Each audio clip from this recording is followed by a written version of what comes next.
सोमवार को भगवान शिव का दिन माना जाता है। मान्यता है कि सोमवार को बहुत ही सरल तरीके से बहुत ही सरल चीज़ों से भगवान शिव को प्रसन्न किया जा सकता है। कहते हैं कि भोलेनाथ को प्रसन्न करना बहुत ही आसान होता है। भोलेनाथ को अति प्रिय 11 सामग्री हैं जिनको अर्पित करने से वो बहुत ही प्रसन्न होते हैं और सब मनोकामनाएं पूर्ण करते हैं। तो आज हम उसी के बारे में बात करेंगे, आइए देखें। पर उससे पहले बहुत स्वागत है मेरे चैनल इंस्पिरेशन ऑफ प्रेरणा में। अगर आपने मेरे चैनल को अभी तक सब्सक्राइब नहीं किया है तो प्लीज़ इसे सब्सक्राइब कर लीजिए और बेल आइकॉन प्रेस कर लीजिए, जिससे मैं जब भी नया वीडियो डालूं तो आपको नोटिफिकेशन ज़रूर मिल जाए। चंदन का संबंध शीतलता से है। भगवान शिव अपने माथे पर चंदन लगाते हैं। चंदन का प्रयोग अक्सर हवन में किया जाता है और इसकी खुशबू से वातावरण और ज़्यादा सुगंधित और खिल जाता है। माना जाता है कि अगर शिव जी को चंदन चढ़ाया जाए तो इससे समाज में मान सम्मान और यश बढ़ता है। चावल को अक्षत कहा जाता है। अक्षत का मतलब होता है जो कि टूटा ना हो। इसका रंग सफ़ेद होता है। शिव जी की पूजा में चावल बहुत ज़रूरी है।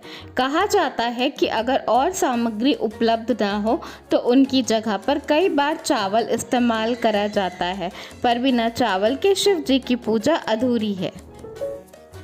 एक बार भगवान शिव ने 1000 साल तक तपस्या की और उसके बाद जब उन्होंने अपना नेत्र खोला तो उसमें से एक बूंद जल गिर गया और उससे एक वृक्ष उत्पन्न हुआ और वो शिव जी की इच्छा से पूरे देश में फैल गया और उस पेड़ पे जो फल लगा उसी को रुद्राक्ष कहते हैं। शिव जी की पूजा के लिए रुद्राक्ष बहुत ज़रूरी है। शिव हमेशा ध्यान मग्न रहते हैं। भांग ध्यान केंद्रित करने में मदद करती है, इससे वो हमेशा परम आनंद में रहते हैं। कहते हैं कि जब भगवान शिव ने विष पी लिया था तो भांग उन्हें औषधि के रूप में दिया गया था, लेकिन भगवान शिव ने हर कड़वाहट और नकारात्मकता को आत्मसात किया, इसीलिए भांग उन्हें अति प्रिय है। भगवान शिव अपने अंदर हर बुरी चीज़ को ग्रहण कर लेते हैं और अपने भक्तों की हर बुरी चीज़ और नकारात्मकता से रक्षा करते हैं। भगवान शिव का प्रिय मंत्र है कर्पूर गौरम करुणावतारम। इसलिए कहते हैं कि भगवान शिव कपूर की तरह उज्जवल हैं। कपूर की महक वातावरण को शुद्ध और पवित्र बनाती है, इसलिए कपूर भगवान शिव को अति प्रिय है। शास्त्रों के मुताबिक अगर आप शिव जी की पूजा में एक आंकड़े का फूल चढ़ाते हैं तो वो सोना दान करने के बराबर माना जाता है।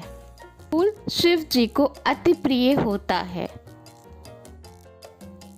धार्मिक ग्रंथों के अनुसार जब सागर मंथन के दौरान शिव जी ने हलाहल का प्याला पी लिया तो वो अत्यंत व्याकुल होने लगे और उसी वक्त उन्हें औषधि के रूप में भांग धतूरा ये सब दिया गया।